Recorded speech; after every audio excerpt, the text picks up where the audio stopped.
Today we're going to have a look at Autumn Leaves. Not only an amazing Johnny Mercer song, but also an archetypal 2-5-1 song. So this song is considered one of the jazz songs that you absolutely must learn if you want to learn standards and if you want to become familiar with the 2-5-1 concept.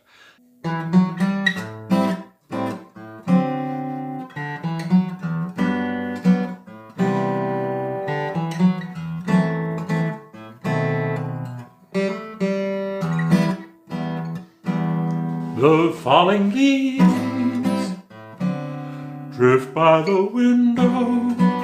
The autumn leaves are red and gold. I see your lips. Today we're going to look at the song Autumn Leaves, and we're going to learn the chords for Autumn Leaves. We're going to learn the structural components of Autumn Leaves that make up the chord progression, and we're going to learn how to play Autumn Leaves. There's a second section to this lesson, and you'll find it linked at the end. And in the second section, we're going to introduce the ideas of the 2-5-1 and working with relative key signatures. Autumn Leaves is a song that is basically built out of two main phrases. So let's start off and look at phrase one. The first phrase is a 2-5-1 structure in a major key, in G major. We're going to loop back and talk about what the 2-5-1 is, so don't worry about it too much now. All we got to do is we got to look at these first four measures. What are we actually playing here? So the A minor 7 is this. This is a common voicing. And remember, what you're doing with the pointer is just muting the A string. I often just play the A minor 7, just bar across, and I just don't pluck the A string at all. But a more traditional jazz grip is this. And I'm just muting the A string. Okay, that's the A minor 7. The D7 that I play is just this position here. Middle finger's on the 5th fret, and I'm really just playing these three strings, A string, D string, and G string, like this. Okay? But if you're more comfortable with the traditional C7 type grip, you can also grab your D7 like this. Okay? Let's look at G major 7. Here's the grip. Okay, so it's like an A minor shape here with these three fingers, pointer on the E string. That's at the 3rd fret. The C major 7 that I'm using here is like a cowboy, what I call a cowboy grip or a campfire grip. I'm just holding down the C on the A string and the E on the D string, open G, open B. There's your C major 7. Let's look at the chords in sequence of the major component or the major key phrase. So A minor 7, D7, G major 7, C major 7. Okay, those are the four chords of the first four measures and of the first section of our song. And just to foreshadow the 2-5-1 structure, this is the 2 chord, A minor 7. This is the 5 chord, the D7. And this is the 1 chord, the G major or G major 7. For the sake of curiosity, the C major 7 is a 4 chord in the same key signature, but we really don't have to focus on that too much. And if you want to practice this, a lot of bands just play this as a comping rhythm, so you can play it like this if you want to.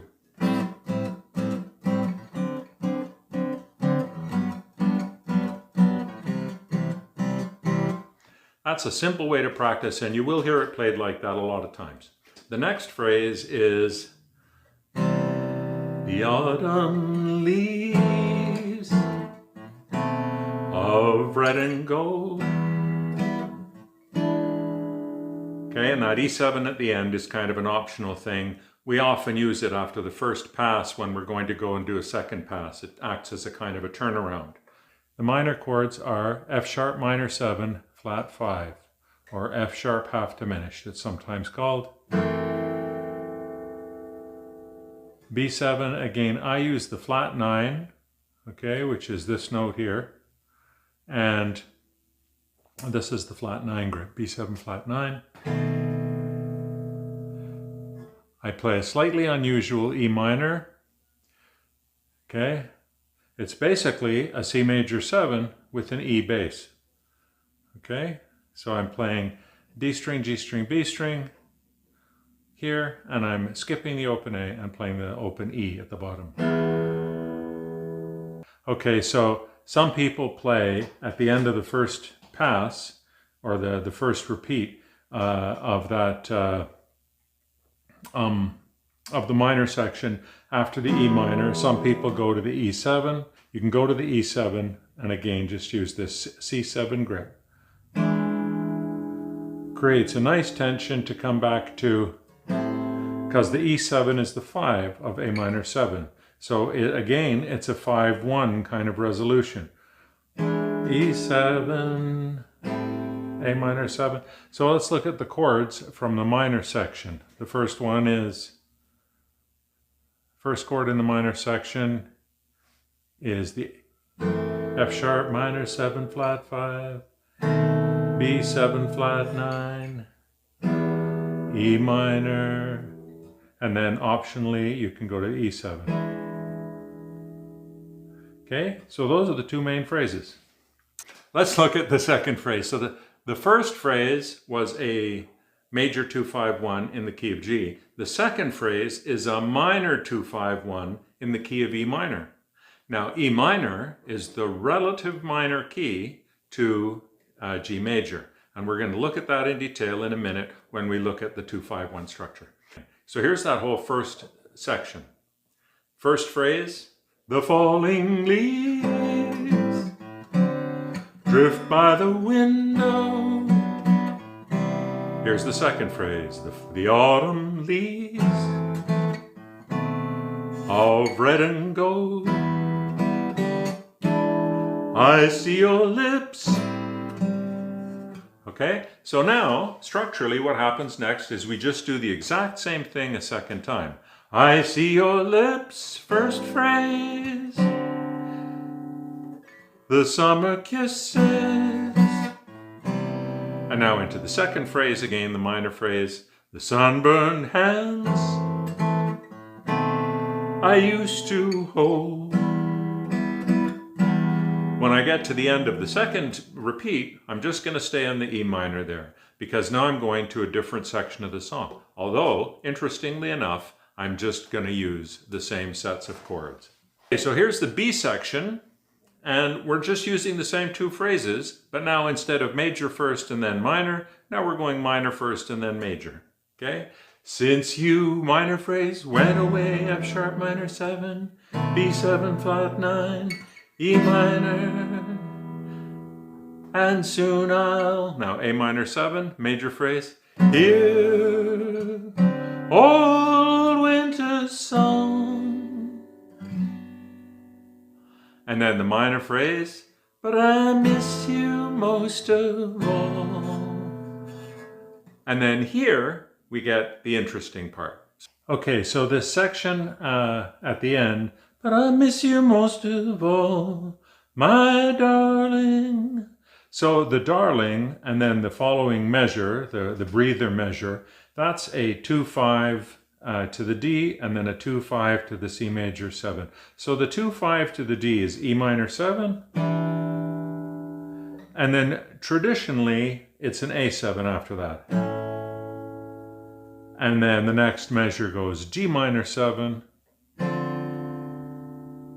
and then to a G7,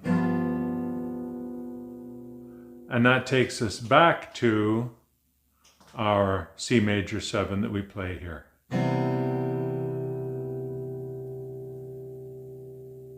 Okay, the standard turnaround for this section is E minor 7, A7, and D7, G7. And what that is that's a 2-5-1 leading to D. Okay, here's the 2, E minor 7. The 5 is A7. And then the 1 is D. At the end there, we would normally resolve to a D major 7. But what we're doing, this is a little tricky structure that you see often in jazz. We're going 2, 5, and then we're switching keys to the next key. We're going to land on the C major will be the one. We're going to do that same structure again, but now we're going D minor 7, G7, and that resolves to the C, which is where we're really going to. So interspersing 2 5 1s in a stepwise manner to lead us to where we want to go is a standard structure, or 2 5s is a standard structure we're going to see over and over again. So you're going to see this many, many times in lots of jazz songs. Ba, ba, ba, ba, ba. You're going to hear that structure, and what that is 2, 5, and that resolves to D. Now we're going to go 2 from the D minor, 2, 5, 1. Okay, so that's the little tricky part in the middle. It sounds very, very cool.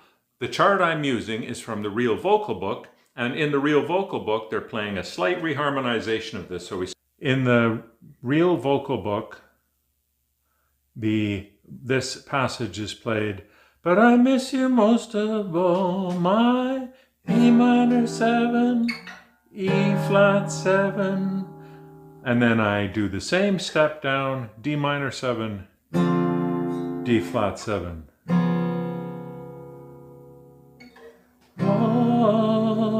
Autumn leaves start to fall. Okay, and so when we get to the end of the turnaround, we just run through the chart a second time.